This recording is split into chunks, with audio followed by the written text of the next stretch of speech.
여기만 나오면 안 이쁜 얼굴이라도 보시라고 이걸 내리게 되네요. 저는 어젯밤 꿈에요. 내내 설교했어요. 근데 참 이상한 게 제가 아는 어린이들이 부르는 찬송인데 그걸 하면서 한 사람 한 사람 하나님이 이렇게 껴안고 해주셨어요. 그래가지고 새벽에 잠이 깼는데 이상하게 꿈에서는 아는 찬송이었는데 생각이 안 나요. 그리고 제가 참 죄송한 말씀을 하나 할게요. 원래는 제가 물을 잘 안 먹는데 굉장히 속이 타는 것 같아요. 여기만 나오면 물을 한없이 먹어요. 근데 물 먹을 때마다 여러분들한테 미안한 마음이 들었어요.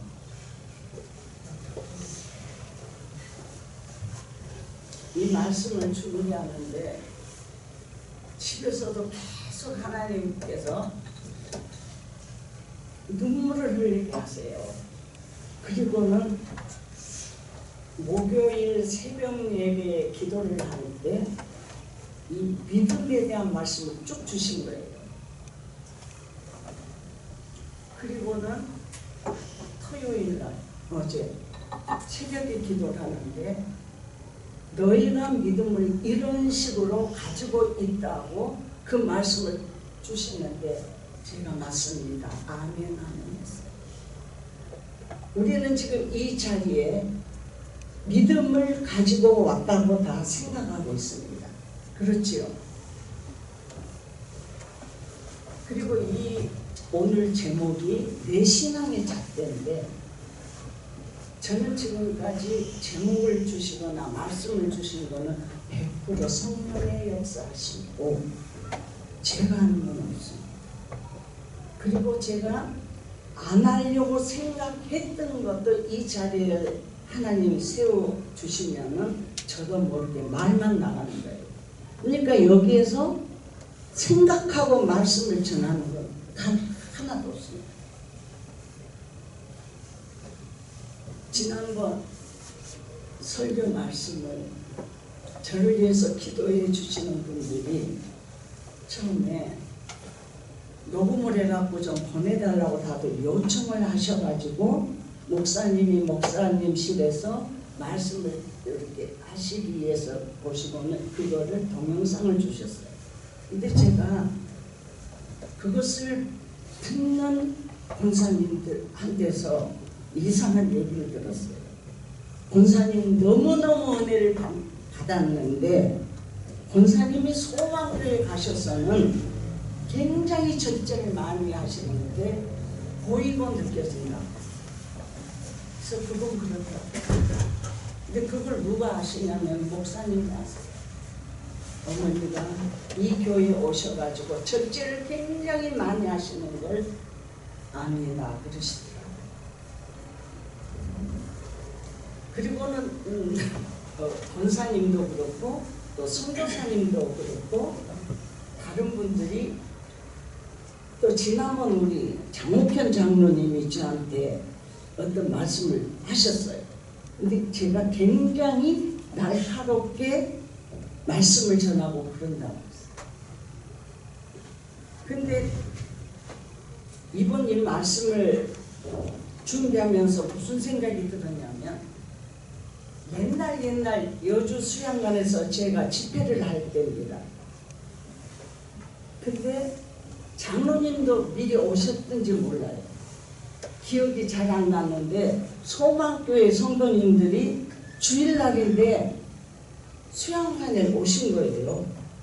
그래서 제가 이건 아닙니다. 본교회 예배를 버리고 여기 오는 건 잘못된 거니까 다시 가세요 했어요. 장로님 오셨었어요. 기억나십니까? 근데 어제요 제가 그 생각 그러면서 얼마나 돌아가시면서 나한테 대해서 싫은 말을 하셨을까가 생각난 거예요. 근데 그게 올바른 겁니다. 그래서 저는요, 절대 하나님 중심, 교회 중심이에요. 제가 수양관에서 그런 일을 한다 할지라도 저는 하나님 밑에서 일하라고 하는 저 밑에 있는 하인에 불과해요.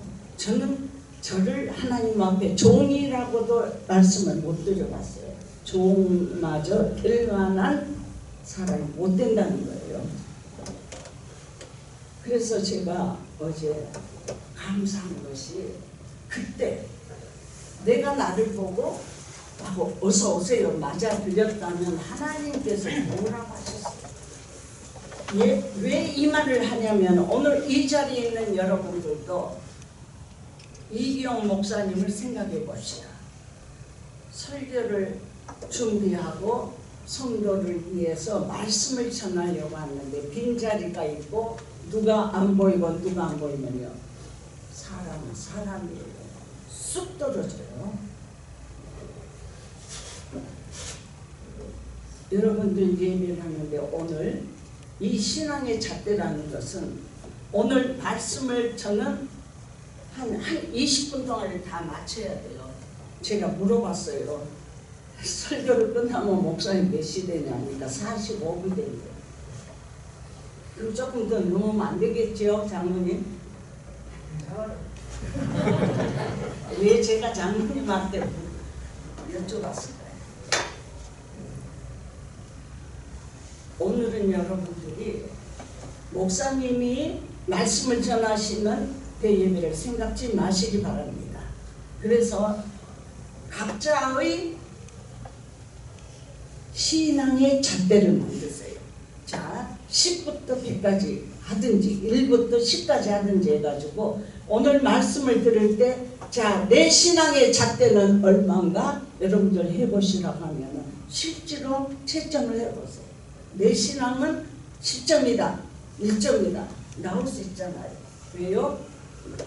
나는 누가 제일 잘 알아요? 나 자신과 내 속에 있는 영과 하나님이 제일 잘 아십니다. 그리고 그 외에 목사님이나 우리는 느껴지는 거는 알아요. 하지만 함부로 우리가 말을 할 수는 없잖아요. 그렇죠?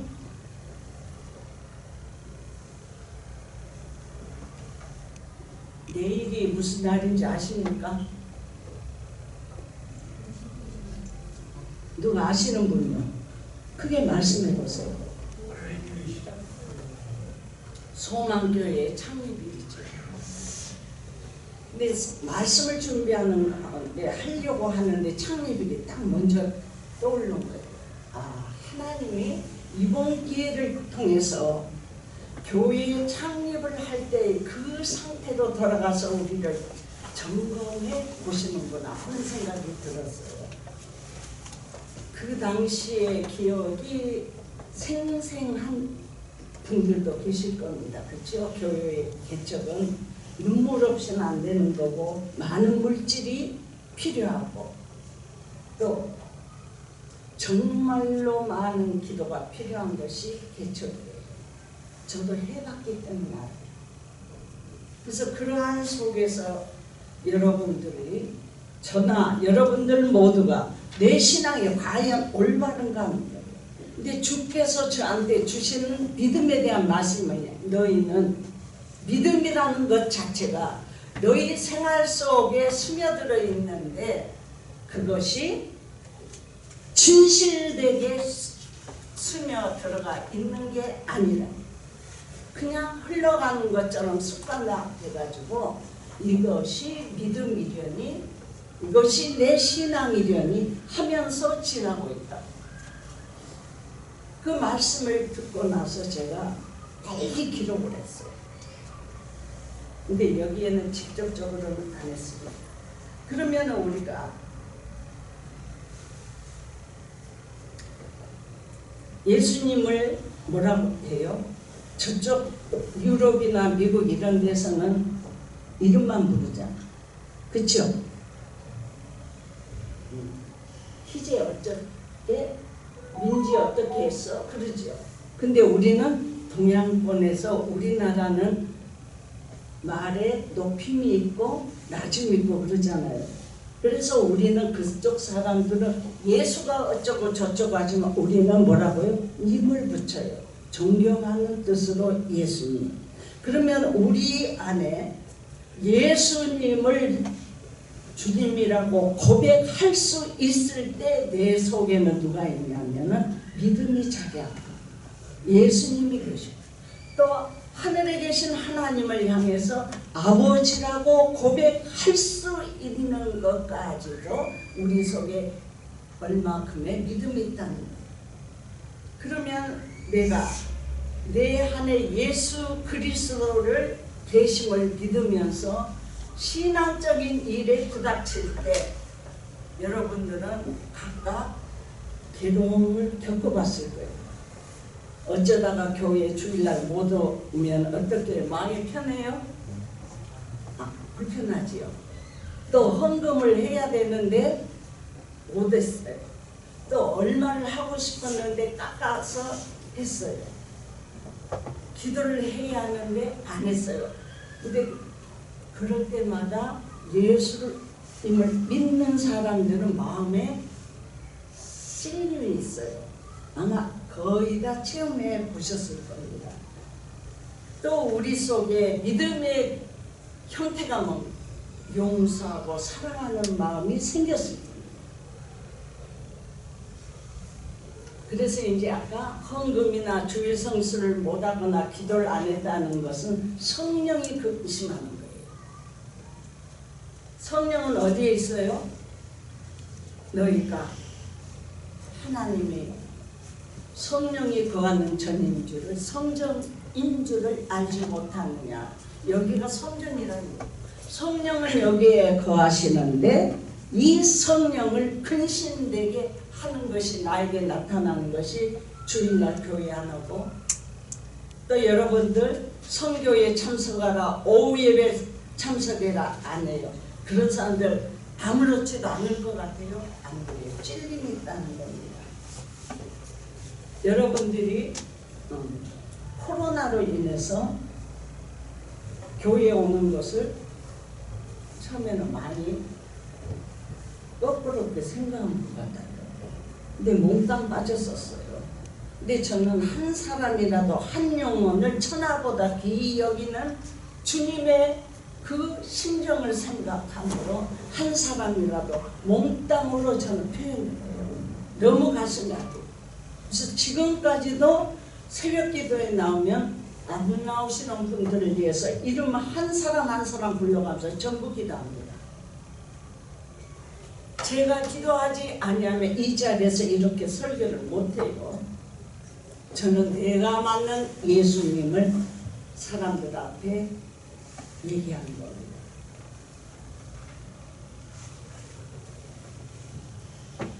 날마다 성전에 모여서 우리는 뭘 하느냐. 믿음은 어디에서 나온다 했어요? 성경에? 들음에서 나온다. 들음은 어디가 있습니까? 성경이에요. 왜 목사님이 성경을 가지고 분석해 가지고 우리에게 얘기를 해주는가? 그때 믿음은 들음에서 나는데 들음이 있는 곳은 예배의 장소. 거기에 와야만 하나님의 말씀을 들을 수 있기 때문이에요. 자, 여러분들이 믿음을 키워나가기 위해서 여러분들도 그런 기도 하실 겁니다. 하나님 나에게 믿음을 주세요. 교회 나오지 아니하면서 무슨 믿음이 생깁니까? 내가 열심히 성경을 읽는다 할지라도 나에게 어떠한 믿음이 찾아올 수 있을까요?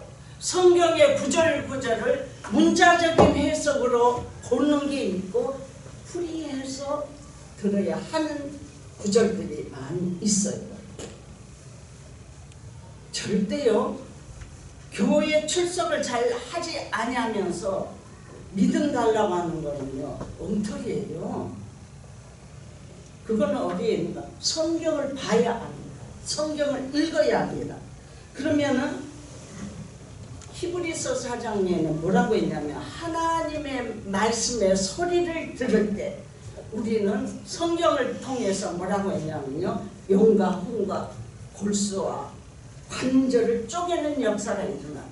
그러면 왜 우리는 하나님이 우리를 올바른 길로 인도한다고 믿고 있을까요? 이 예배의 중요성, 예배를 통해서 우리가 바른 생활을 할 수 있는 길로 인도하신 분이 유명한 바울이에요. 바울을 통해서 그것이 정립이 된 겁니다. 그러면 우리가 왜 하나님은 말씀을 우리가 들을 때 올바른 길로 인도한다고 생각한다? 그분은 우리의 마음과 생각과 뜻을 정확히 아시는 분입니다. 저는 이러한 말을요, 왜 확신 있게 전할 수 있었을까요? 지난번 말씀을 29일 날 설교를 하고 우리 아들이 그 얘기를 해요. 엄마는 본인이 직접 겪은 것을 전함으로 확신이 있어서 우리도 들으면은 그것을 느낄 수가 있다. 근데 정말 그래요.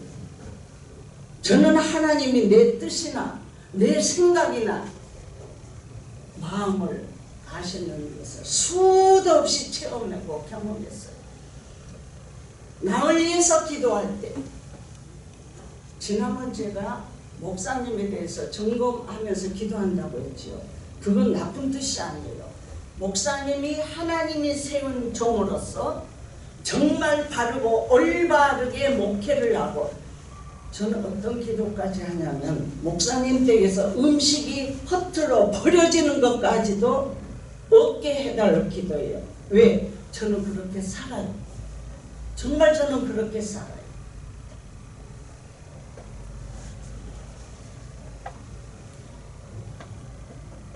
제가 만난 하나님은, 주님은 설교하는 사람들이, 가르치는 사람들이 지키지 못하면서 어떻게 남들한테 지키라고 하는 거예요. 제가 그때 간증을 한 게 있는데요. 우리 수양관에 목사님들이 공고를 타고 오셨어요. 근데 저는 권사잖아요. 그러니까 목사님들 안 들어와요. 성전에 안 들어오고 부인들만 3사람을 딱 보내고 목사님들 4분은 저쪽 밖에 그 현관에 열고 있어요.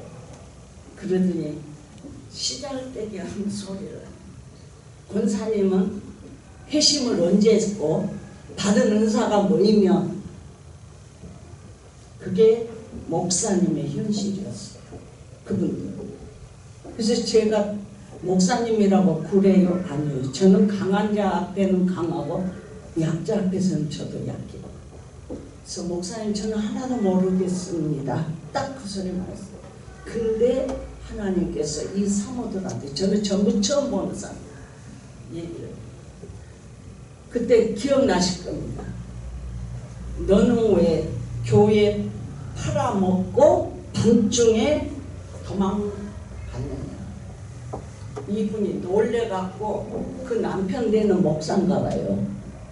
너무 놀래갖고 이 사모님의 입을 벌리고 이러고, 자, 그 다음 분은 너희는 기도하지 아니하고 왜 성도들한테만 기도 안 한다고 그 짓을 하느냐고. 그럼 어떻게 해요? 하나님은 살아계시기 때문에 우리가 감추려고 해도 하나님은 아닙니다. 제가 어디 집회를 갔을 때 그곳에는 제가 제일 학력이 낮았어요.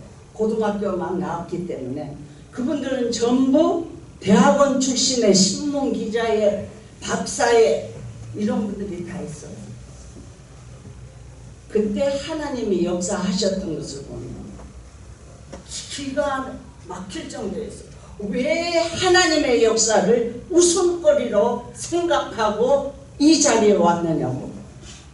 그런 분들 나가세요. 저는 그렇게 하나님 쓰셨어요. 장로님, 그러니까 이 교회에 오면 제가 눈치를 무지 봐요. 입도 안 열어요. 그때 그 장소에서 정말 고등학교 나온 사람은 저 혼자 빼고 아무도 없어요. 근데 하나님이 그 사람들을 제압하시면서 놀라운 역사를 하시고 박사 정도 되고 대학원 출신에다가 전부 어디 굵직굵직한 직함을 가지고 있는 분들 하나님 깨고 쓰시기를 시작하시는데 나중에 밤새 설교하고 나중에 상담인데 그 사람들이 전부 손을 들었어요. 그러므로 하나님은 우리의 생각도 하시고 뜻도 하시고 마음속을 누구보다 잘 아시는 분이 살아계신 하나님이에요. 죽은 하나님은 우리가 믿을 필요가 없어요. 하나님은 사람이 있기 때문에 필요한 존재입니다. 사람이 없으면 신이 무슨 소용이 있어요. 이왕 여러분들이 주님의 부르심에 따라 교회에 오셨다면 최선을 다해야 돼요. 왜요? 우리는 불확실한 세계에 살고 있는 겁니다. 여러분들의 자녀들을 생각해 보세요. 정말 저는요, 우리 지우진이 의원을 보면 가슴이 아파요. 도대체가 이 세상이 어떻게 될 것인가? 이 나라는 어떻게 될 것인가? 우리나라의 정부는 왜 이 모양인가? 왜요? 우리가 전부 기도해야 할 제목들이기 때문입니다. 그러면 여러분들이 믿음을 지키기 위해서 클 수 있기를 위해서 말씀 듣는 것에 얼마나 최선을 다했는가? 내 신앙의 잣대를 해보세요. 나는 40점인가 50점인가 90점인가 그냥 흘려듣지 마세요. 그 다음에 이제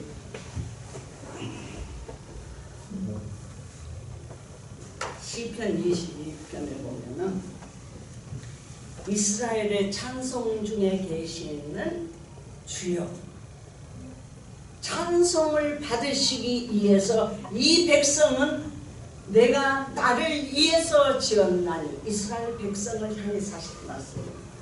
그 이유가 뭐냐면 내가 찬송을 받으려고.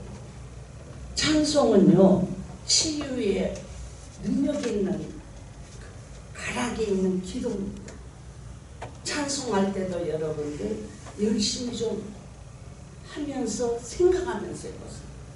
제가 여주에 살 때는 한밤중에도 성령의 역사하시면 저는 피아노 치면서 이제 찬송과 아닌 찬송을 하게 지금 막 부르게 하시고 눈물 콧물 쏟으면서 기도하게 하셨어요. 놀라운 역사가 일어나는 것이 찬송의 능력이에요. 왜 하나님이 그냥 내가 찬송을 받기 위해서 지었다는 게 아니고 나를 위해서 이 백성을 지었는데 만들었는데 이스라엘을 불러 모으신 하나님은 내가 찬송을 받기 위함이다.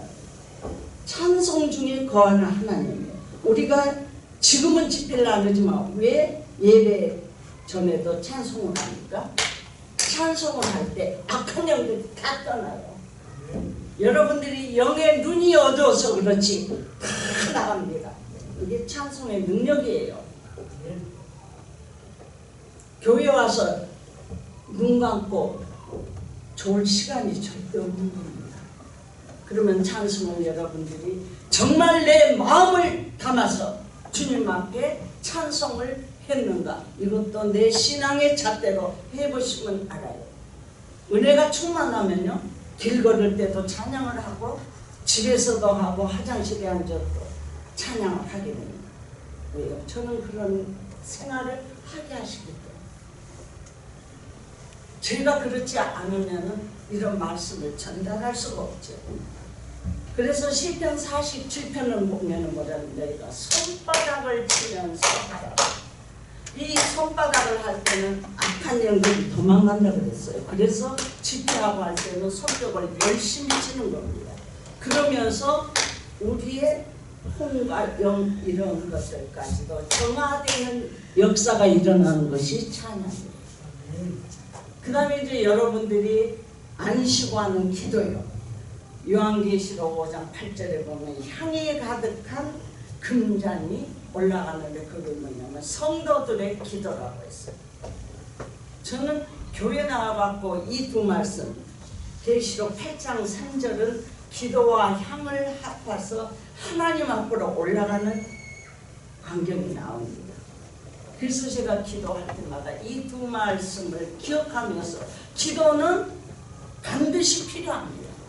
그래서 기도를 하지 않는 사람은 세상의 사람 가운데 있는 것이고, 기도하지 않는 사람은요, 기도가 잘 되지 않고 막힐 때가 있을 겁니다. 그때가 제일 기도가 필요할 때입니다. 절대요. 그 옆에 이제 여러분들이 이제 기도하는 거에도 잣대를 잡습니다. 그 다음에 말씀을 전파할 열심히 있는 거 없는가. 성경은 뭐라고 했어요? 너희가 때를 얻든지 못 얻든지. 그래서요, 시작이 중요하고 과정이 중요합니다. 결과는 하나님 몫이에요. 근데 제일 중요한 거는 우리가 최선을 다해야 된다는 거예요. 그 다음에 성도 간에는 서로가 서로에게 겸손해야 돼요. 말소리도 내가 너무 크면 고칠 수 있어야 되고, 남을 비판하면 안 돼요. 그래서 여러분들이 이러한 말씀을 전하고 싶은 생각이 있는가, 그런 것도 내 신앙의 잣대를 찬송하는 것도, 내가 정말 성도 간에 겸손한가, 이것도 합니다. 오늘 오후에 1시에 성경 말씀을 가지고 교사 강습을 하는데, 우리 이경 목사님이 지금 꿈이 야무지시더라고요. 왜냐하면 목사님이 교사 대학, 그래서 아니 강습도 한 번도 안 해봤다는 교회가 무슨 금방 진급을 해갖고 교사 대학을 그러냐, 그러고 웃었어요 제가. 근데 아마 목사님은 좋으셨을 겁니다. 제 생각은 그래요. 근데 그거는 목사님의 잘못이 절대 아니에요. 그래서 오늘 저는 그렇게 얘기를 합니다. 우리 새로운 성교회는 저는 참석했으면 좋겠다 하는 것이, 학생들이요, 교사를 젊은 사람들을 좋아해요. 취향이 그렇습니다. 이왕이면 영진 씨도 사람들 보면 젊고 이쁜 사람 좋아하잖아요. 애기들도 그래요. 애들도 진짜요. 그리하고 또 하나는 자식을 키울 때 오늘이 교사 강습을 하면 이제 그걸 잠깐만 설명을 할게요. 제가 소망교회에 와서 이렇게 설교를 하게 하시는 것이, 여주 살 때요, 주로 거의 한 80%가 소망교회만 위해서 기도를 하게 하셨어요. 그거는 제가 하는 게 아니에요. 성령이 하게 하셨어요. 그러더니 이런가 보다. 근데 참 소망교회가 영영교회가 못된 것 같아요. 제가 그런 일을 했다면, 저 같으면 내 교회에 그런 사람이 등록을 하고 왔다 하면 저는 쫓아다니면서 일을 맡겨요. 근데 이 교회는 그렇게 없어요. 제가 얼마나 조심을 하고 눈치를 봤냐, 아동부 예배를 오늘 처음 와서 참석해서 봤어요. 근데 고쳐야 할 점이 5가지 벌써 잠깐 벌써. 그럼 왜 그래? 저는 그러한 일을 하나님 맡기셨기 때문에. 제가 그랬잖아요. 저는 교사 강습을 하는 게 아니라 교회를 개척했는데 하나님이 사람들을 얼마나 보내주시는지 몰라요. 아, 근데 이걸 뭘 알아야지 교사를 하지요. 그래서 목사님한테 몇 번 교사 강습을 해주세요. 해주세요. 이 목사님이 절대 답이 없어. 그럼 어떻게 해요? 제가 기독교 서점에 가서 책을 사고 공부를 해가지고 저는 교사들한테 20분 전까지 도착하세요 하는데 제가 이번 주에 할 거를 딱 뽑아가지고 자 20분 전에 오라 하니까 40분 전에 와야 돼요. 그런데요 전부 다 아멘을 해야죠. 그래서 가르치기 시작한 것이 교사 강습의 첫걸음이에요. 그러니까 이 교회가 교사 강습도 없이 조금만 더 해도 된가요? 네. 제가 이것까지는 할게요. 제 선교회에 임성희 집사님이 있어요. 근데 두 사람이 우리 선교회는 참여율이 좋아가지고 우리 둘이서만 몇 주를 했어요. 선교일을 하는데 그 임집사가 뭐라고 하냐면 옛날에 교사를 하라고 해서 했대요. 얼마나 소망교회가 엉터리로 교육을 시켰는 증거예요. 뭘 알아야지 교사를 하지요. 어떻게 하는 줄도 모르고 저렇게 하는 줄도 모르고 하는데 그때 제가 그 집사님한테 답을 안 했는데 짠했어요. 왜? 알고 하는 거하고 여러분들 아무나 보고 교사라는 소리는 그걸 무식해서 하는 소리. 절대 그런 소리 하는 거 아니에요. 교사를 아무나 보는 건 줄 알아요? 아니에요. 오늘은 오후에는 시간이 없어서 그거 안 할 거예요. 어떤 사람을 교사로 선택을 해야 하는가.